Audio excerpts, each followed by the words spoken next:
chokes are pussies.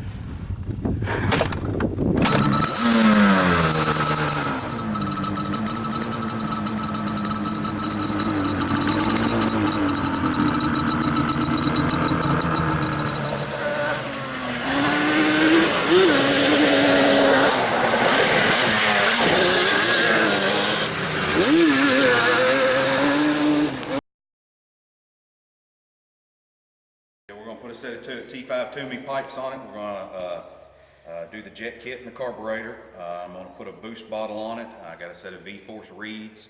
We're going to upgrade the air intake, and I think that's about all for today. Nice, big 3, baby. So, very cool. We'll check back in a minute.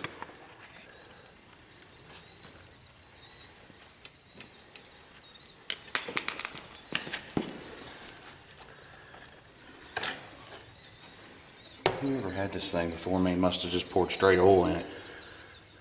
Yeah, they ran it way too rich. But we're going to fix that problem. Yeah, it is broke. Yeah. Broke the mount.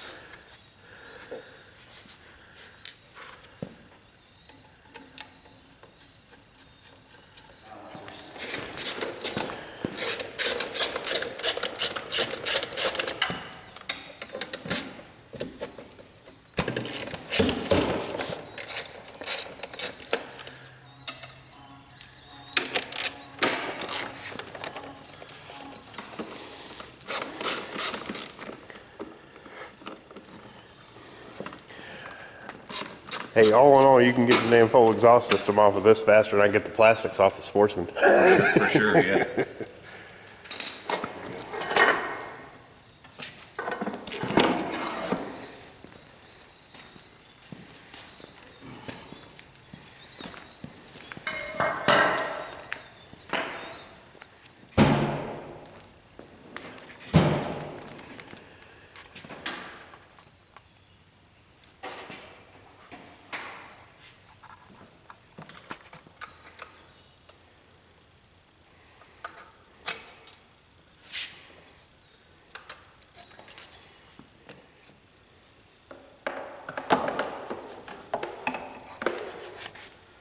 There you go. That's all there is to them. It's just springs. Look at all that oil down in there. Shoo-wee.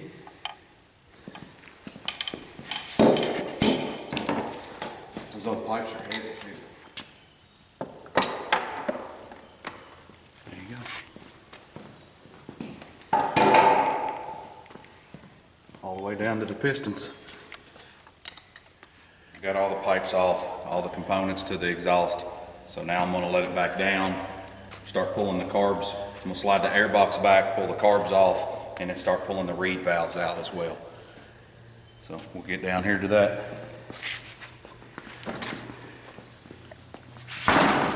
What I'm going to do is I'm going to leave the air box on. I think I can do what I need to do with this in place versus taking it off. It's kind of a pain to get this up out of here without taking your antifreeze reservoir out and without taking the plastics out. So I'm thinking to leave this in. I'm just going to roll the intake boots back and twist the carbs out, and then I think we can get to it without pulling the box. It's a Phillips screwdriver. You can almost take the whole thing apart. It don't take much. It's not like, you know, you got to have all these specialty tools. So right here we'll start on the intake and get the carbs off. Just take these band clamps off. Roll that back, and then if I flop that around backwards,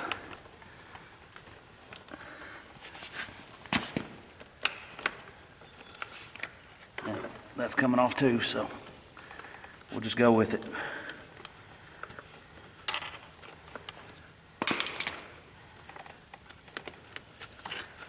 So there, take the intake boot off. That gives you a little space where you can pull your carburetor back. nice. Now that you got the intake off, I'll do the same on the other side. And there. Try to keep that, I'm gonna clean them up and try to keep that dirt out of the carburetor too. All right, take these retainers off right here.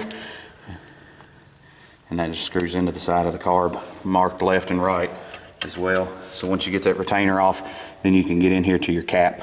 Take your cap, pull that off, and that'll allow your slide to come up. Sometimes these are finger tight. Sometimes you need to get a pair of channel locks on them. That one will need some channel locks. Gotta get to it. Loosen that up a little bit, and then your carb should roll. Should roll around and come right out of there. So on the back side of this, I got my fuel line back here from my tank. So pop that off. That's what I'm doing now. Right here, I don't know how well you can see that with my fingers in the way. Try to get that retainer up out of the way. Pull the fuel line off, and then also, I don't know if you can see right here, there's a tube that connects the two carburetors right here, and then that just of course comes off, so you want to make sure that's hooked back up when you go back with your new carb. So right here's your carburetor. Get it out here to the side where you can kind of work on it.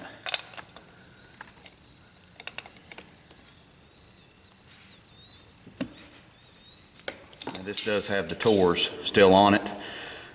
Throttle up here down to each carb. There's an electrical wire hooked to it. A lot of people rip it off and put caps on it. For this one, for right now, I'm just going to leave it on. So there's your right hand carb. For right now, we're just going to leave this laying out of the way.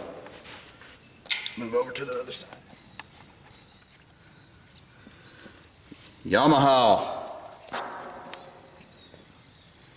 I'm going to do now that I got the carbs off is I'm just going to fold these back out of the way to where I can get in here to my intake, and then my reed cages are in behind here.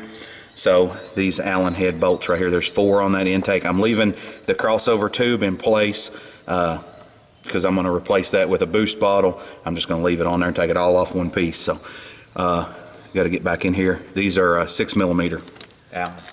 4. I'm trying to be mindful as well not to get any kind of dirt or contaminants down inside there, because that is of course your engine.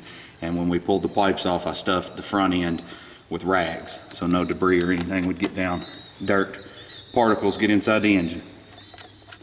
So what I'm going to do, I'm going to pull these intakes off. And now I've went and looked at a lot of used bikes where people have had these apart. They put like V-force reeds or something in them, and whenever they do, they take all this wiring and they push it down behind the crossover tube, and it's not put together right.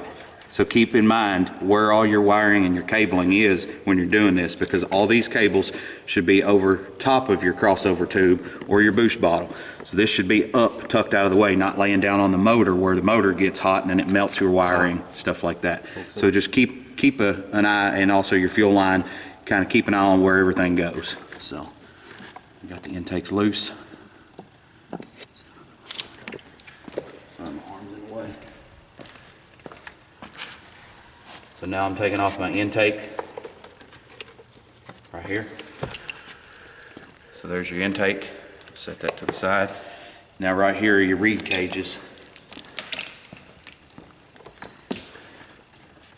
So right here is your reed cage and your reed valve. So there's one. Like I say, keep everything clean as you can. There it is. All the way down into your cylinder. Next thing we're going to do here, take the old air filter out, because we're going to be replacing that with a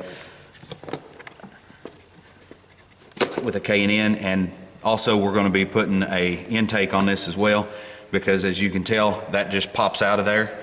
This just slides in and slides out, and the only gasket that has on the air box is this old foam gasket right here, and those get deteriorated and they get old. Like this is peeling away from the plastic. Kind of junk really from the factory. So we're going to get rid of that and put a new piece in there that I've ordered. So that's it. But it is foam, and we see paper from the factory. Can't be too hard on the old bikes. Yeah. They're pretty solid. The twins.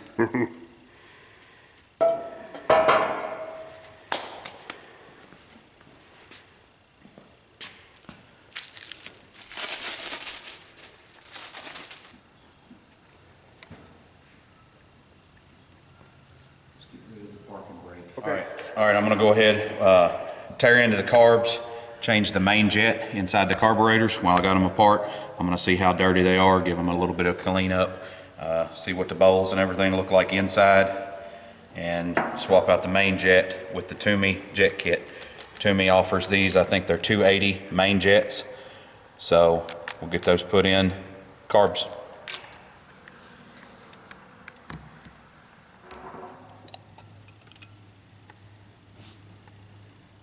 Pretty clean. That is pretty clean. Yep. So we're not gonna have to do much with that. I think I'm just gonna swap the main jet out and be done with it. So right here you got a little plastic retainer. Take that out. Now I gotta get for the main jet, this is a 6mm. So loosen your jet up right there.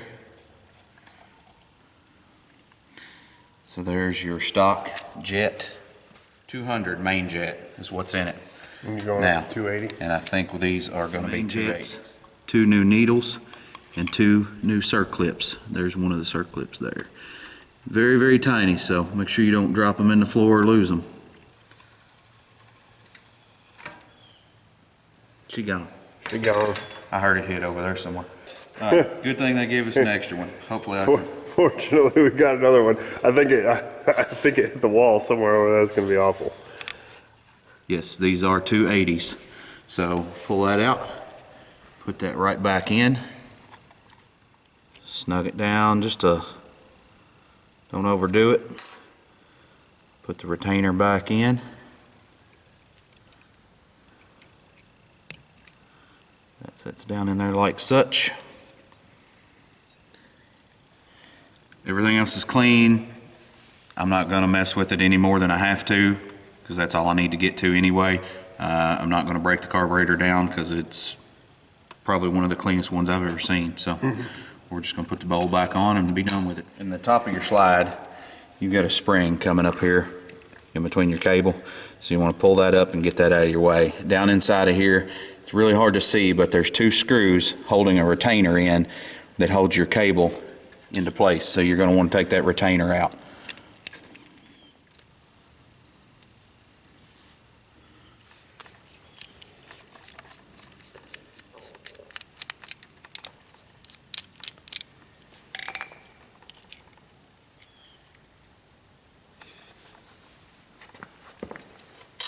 Okay, so here's your old needle, stock needle. Take that out, drop your new needle in.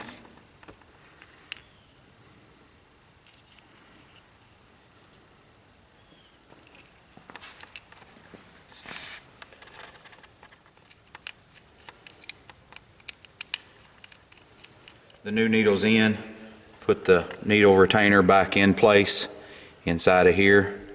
Make sure that the needle will not push backwards. Make sure that it's in there tight. And then you'll put the spring, this cable, back on your slide. And then you will, of course, put this back in there as well. That locks the cable from coming in and, from coming out. So then once you get that, then you're good to go. And then that'll slide back into your carburetor. And that part's done. All right, I finally got it. It's a little tight down in there, but you got your cable, you got your retainer and all that stuff, and then your needles at the bottom. So that's how it should look when you're done. And Took a little finagling, so Yeah. it's a patience thing. And then I like to leave these on because you don't want to swap these up left from right. You want to make sure this stays with this carburetor. And instead of pulling them off and taking them over to the bench, I like to do them while they're on the bike. Force 4 reed valves, and basically they just drop in there. Put your gaskets on there and drop them in.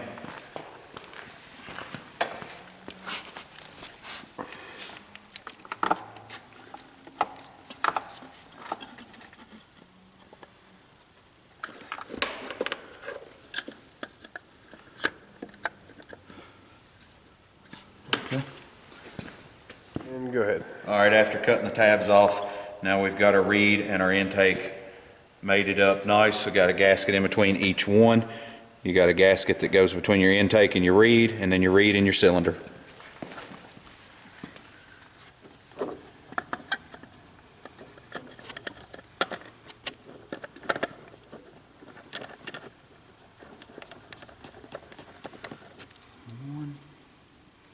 Next, we got the boost bottle. This is kind of controversial. A lot of people say that these are a gimmick. I don't know if they are or not. Maybe if anything, that might give it a little more throttle response, but It looks cool. it could be a gimmick. I don't know. Looking cool is important. There you go. And It says, it definitely, it says Moose Racing on it, so we're we're just gonna the put it only on one there. go. Oh yeah, way cooler than that. Looks cooler than that. Yeah, definitely. We're gonna put it on there anyway. And this is what you were saying was important to get those wires right. Yes. Yeah, everything should come up over top of your crossover tube. See if I can get my hand in there and help you. You got it? Yeah, I'm good. I just gotta get these.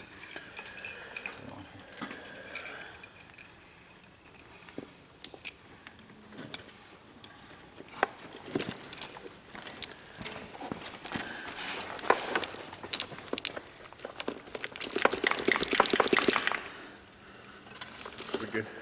Okay, we got this Vito's, however you say it, Vito's Racing air intake manifold. So the way this works is the bottom part sits down inside your air box. There's a little place for this bottom cutout to sit inside. Pushes down in there, and then this will actually bolt through your air box. And then this has got an O-ring gasket around it, and that'll keep any kind of dirt and contaminants out versus the stock foam that's on the foam air filter.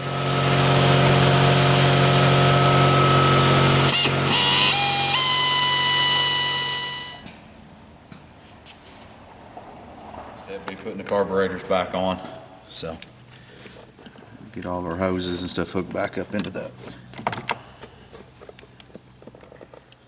All right, boys. Carburetor boots going back on. Carburetors are back on. All that's left to do is the pipes. Fire this bitch up. That's right. If it don't blow smoke, it's a joke. 2 strokes for life.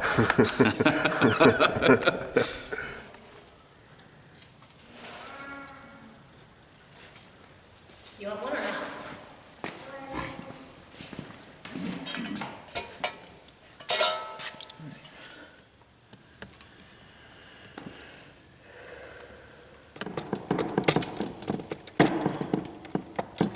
There it is. I'm getting excited. We're almost there. We're moments away. We're almost there. Moments away from hearing the new I pipes. think it's gonna wake it up tremendously. I think so. So another tip is get those brackets for the header pipes, huh? They go right up there. The stock ones were pretty much shot despite how good a shape the machine was in. So there's header brackets. You would definitely want to go ahead and just order those. Buttoned up. We got her done. Hope it runs good. Yeah, we're about to find out. See what it does. I hope the carburetors and stuff are where they need to be. Looks awesome. New radiator cover. I can see my freaking face in it. The Toomeys look super good, man. The header pipes look freaking great. She's a bad little mamma jamma. What do you think, man? You ready to fire her up? Yeah, let's see what it does. Let's do it.